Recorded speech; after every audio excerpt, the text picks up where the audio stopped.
is 1 o'clock in Nairobi. KTN Newsdesk starts right now. Now, what appears to be a crime of passion here in Kenya, police in the western county of Namira are holding a man who allegedly dismembered body parts of a woman believed to be his wife. Angry relatives of the woman stormed the home of the suspect and set ablaze 5 houses belonging to his family members. Whereabouts of the couple's 4-year-old daughter are not known. KTN's Michelle Ngele now joins us live from our city center studios in Nairobi. Michelle, what a bizarre story. What really happened?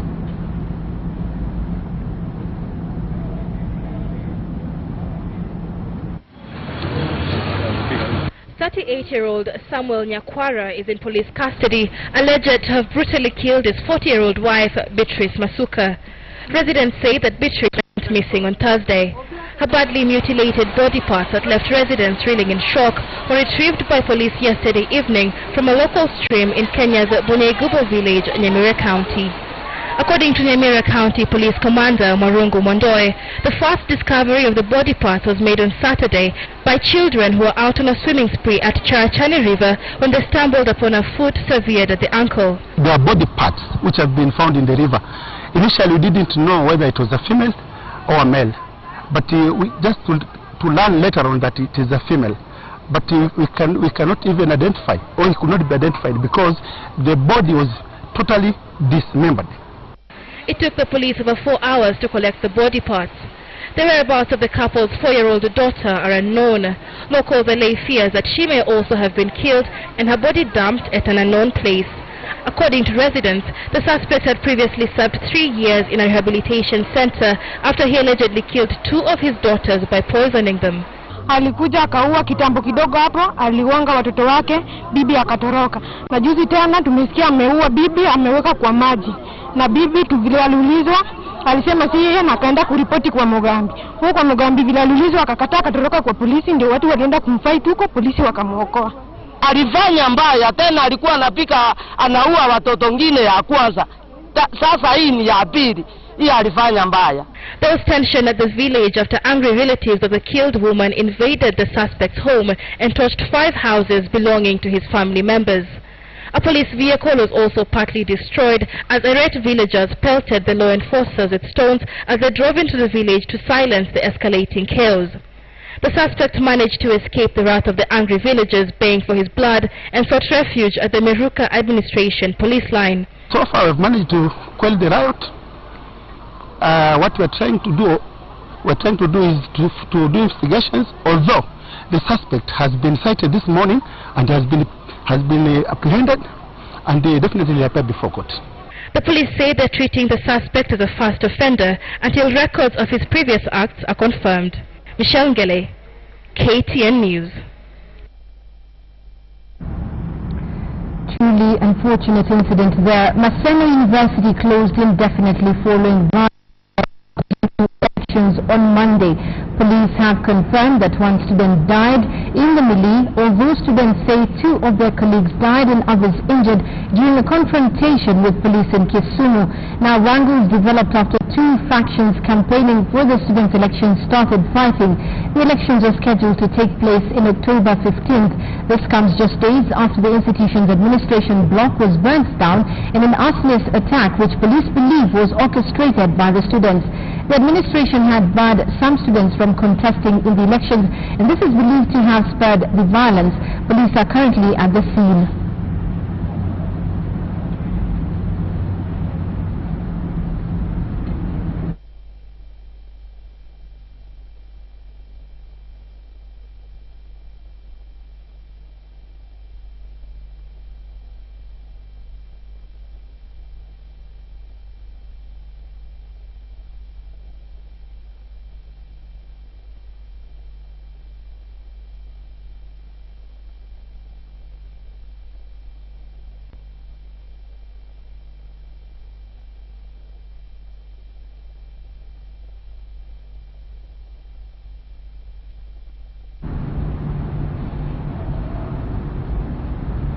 Kenya has been lauded as one of the countries that is embracing climate change and doing everything possible to adapt to the new climatic condition. Cabinet Secretary of Environment Professor Judy Wakulu held discussions with representatives of the European Union.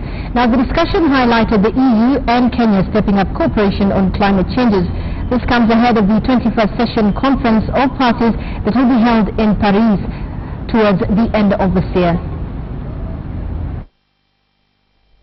This is the most important thing that we are fighting for, to make sure not only the present but most importantly the future of every citizen in this world, and indeed the citizen in Kenya, is the best possible. Because unfortunately the picture that has been provided by scientists is of an 85% possibility of a major disaster. But from an environment perspective, this is normal. This is the new norm, and then Kenyans must prepare for erratic weather, flooding, drought, etc. So this should not just be seen as an emergency. This is the new normal. We have to face it. Now, when it comes to fiscal responsibility, of course it's the responsibility of all of us to make sure that we use public money for what it is intended. And corruption is a huge problem, we know, but we hope that in this case no money is lost. Inside the Africa Group, we really appreciate the contribution of Kenya. Kenya was one of the first African countries to submit its INDC, and Kenya could be an example for all the Africa Group in terms of commitment toward energy transition.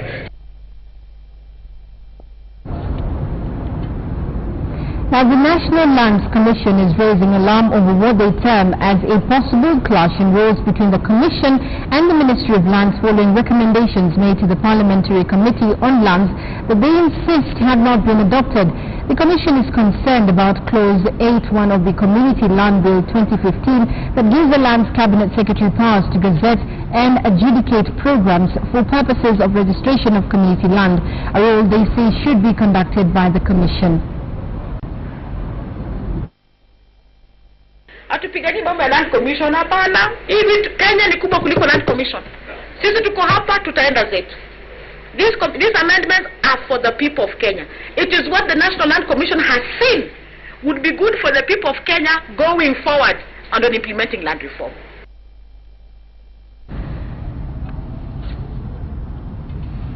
Now, a section of senators and members of the National Assembly allied to CORD are accusing the Jubilee administration of blackmail and intimidation of Senate Minority Leader Moses Wetangula after he threatened to institute a motion to censure President Uhuru Kenyatta. We are now joined by our senior parliamentary affairs reporter Patrick Amimo. Amimo, what exactly did the MPs say?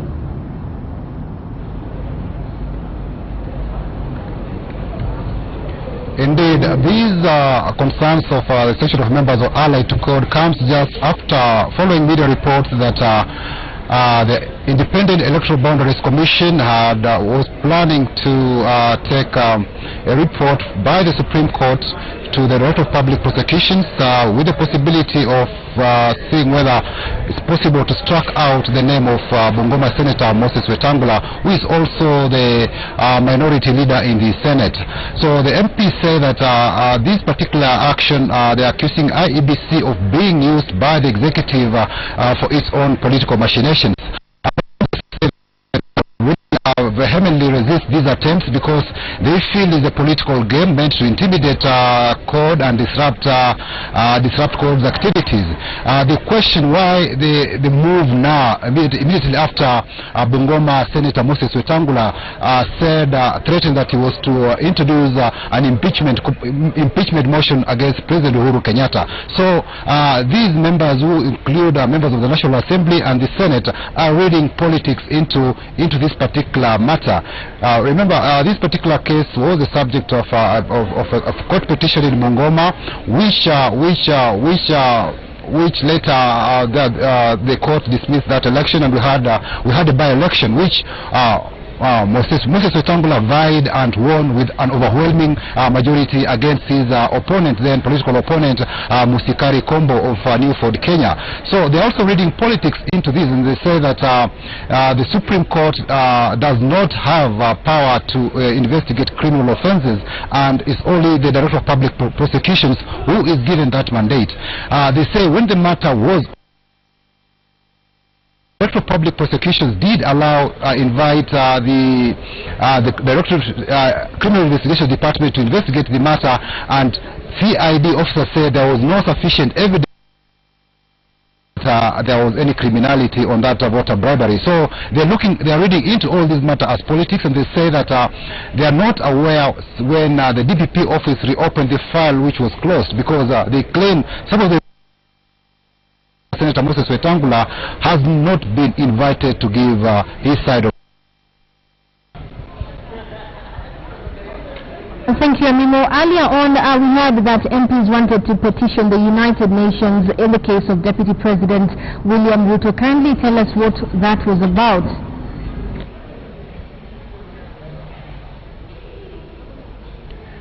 Indeed, it has been a presser that we've been waiting for, because it was slated to begin at 1 p.m. But what we've learned is that the State Member of Parliament, who is also the Vice Chair for the Defence Committee, National Assembly's Defence Committee, and has come and told us that they have postponed the news conference, in that it says that they are still collecting more signatures from members of Parliament. So it says that that press conference on that was seeking to Assembly of State Parties on the way witnesses to the ICC were procured has been postponed. He says tentatively to tomorrow, but he was cagey. He does not want to share the details of this particular petition. But he says apart from the way witnesses were procured, there could be more to that particular. Today they have postponed it, and he says that they are collecting more signatures from members of Parliament. This petition to the UN and the Assembly of State Parties, who are meeting in November this year. Thank you very much, Patrick Amino. We'll be keeping an eye on that story for us, and will be giving us a comprehensive report in our subsequent bulletin. Time now for a short break, but still to come.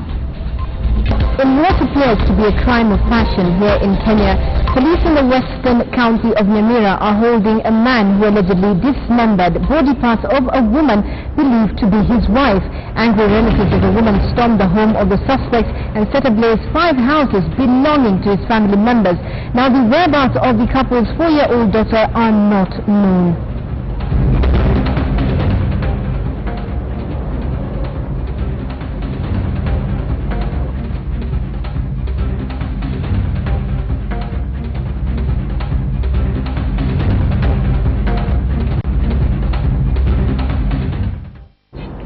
Let's now go to Guinea, where the opposition has rejected the results of Sunday's presidential election, terming them as fraudulent. Now, the 7 parties are now threatening to stage street protests if the elections are not repeated. They accuse the Electoral Commission of colluding with the president to rig the vote.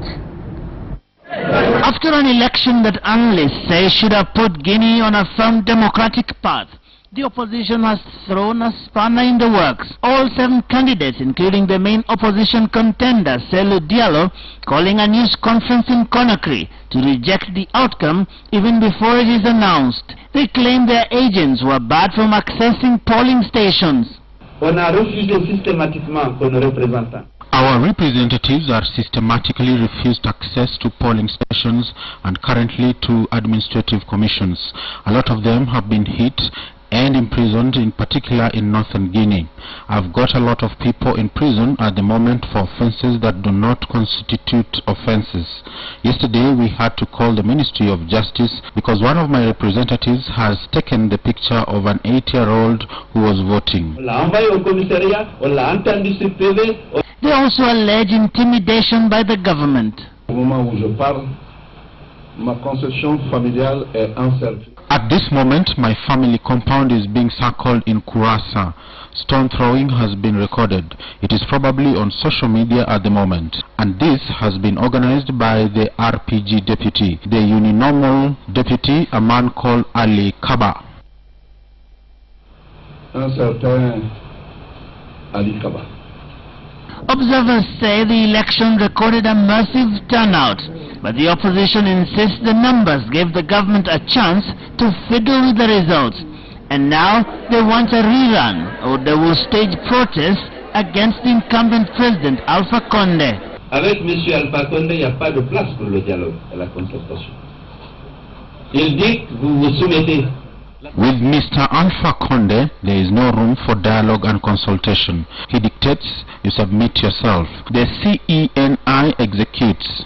We will not submit. As Kuyate said, we will all exercise our rights. We have the right to demonstrate. We will do it. Institutions qui peuvent constituer des recours crédibles, nous allons exercer nos droits, tous nos droits, pour faire prévaloir nos droits. This was only the country's second general election since its independence from France in 1958. But now with the opposition threatening a boycott, it remains uncertain what the future holds here. The final result is expected by the end of the week. Joageo, KTN News. Now, amid the tension, a group of women in that country are vowing to ensure that the country does not descend to violence. The group of about 2 observers have been meeting in Conakry to voice their opposition to chaos. Voters turned out in massive numbers for the Sunday's ballot, which was only the second democratic presidential election in the West African country since independence in 1958. But immediately, the opposition raised an alarm over possibility of rigging and insisted for a rerun challenging the incumbent president, Alpha Condé. The initiative is a system of citizen observation by Guinea women for peaceful election. We first started in 2013 at the time of the parliamentary elections, and it is considered a model today because it was seen as having an impact on healing and in terms of conflict prevention. The initiative of women observers, which received a thorough training from ECOWAS a few weeks ahead of the election, has vowed to do all that it can to prevent violence. The observers are provided with telephones. Once they are on the ground, they receive data which we process directly. Opposition leader Kalu Delaine Diallo said at a press conference was attended by the 6 other candidates challenging President Alpha that they will not accept the results, posing a threat of tension to the 11.7 million people population of Guinea. Lofty Matambo, KTN News.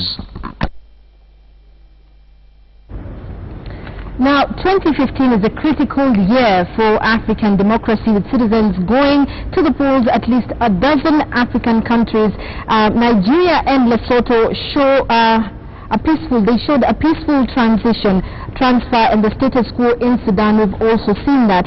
Ballots in Tanzania, Cote d'Ivoire and Burkina Faso will be hotly contested. But let us take a look at some of the countries that have been having problems with the polls. We look at Togo. The first country is Togo. The results announced on the 28th of April. Now, Togo's constitutional court confirmed that incumbent Faure Nasibe won a third time, defeating opposition leader Jean-Pierre Fabre. Now, the opposition leader had rejected as fraudulent provisional results.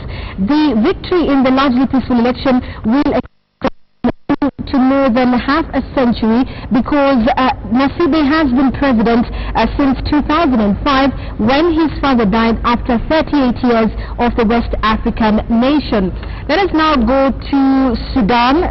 Omar Hassan al-Bashir has been in power since 1989. Now, the opposition Sudanese Congress Party criticizes the African Union over its monitoring of the country's general elections, now accusing it of bias towards the government. Incumbent President Hassan al-Bashir won the election after the main opposition parties boycotted the polls by not fielding any candidates at all. We move on to Ethiopia now. Results were announced in 22nd of June. Haile Mariam Desalegn has been in power since 2012. Ethiopia's ruling party has secured a historic victory in the East African country's May 24th general elections, now with nearly 100% of the vote. The Ethiopian People Revolutionary Democratic Front and its regional allies won 546 out of the 547 seats in parliament. Let us now go to Burundi.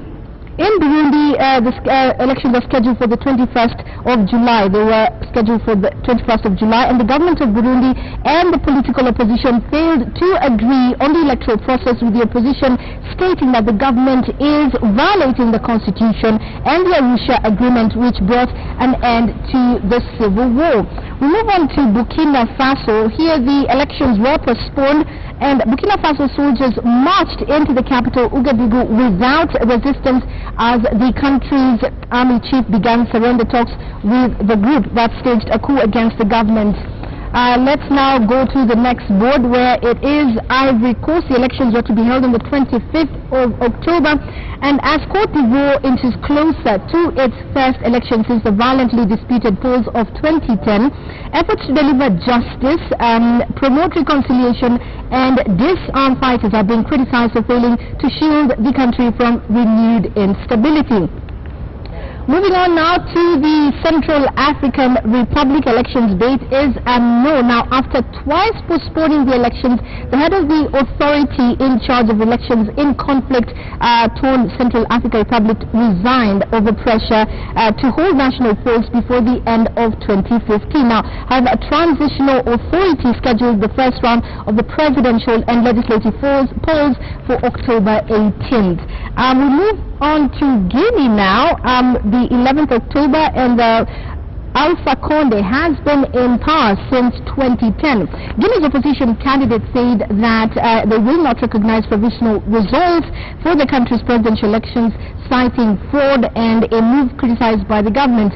Now, the government has hit back, saying such challenges by the opposition are systematic, adding that the Independent Electoral Commission regulates the process and the vote was overseen by thousands of international observers. Earlier on, we saw a group of women, at least 2,000 of them, are having an initiative to stop any violence.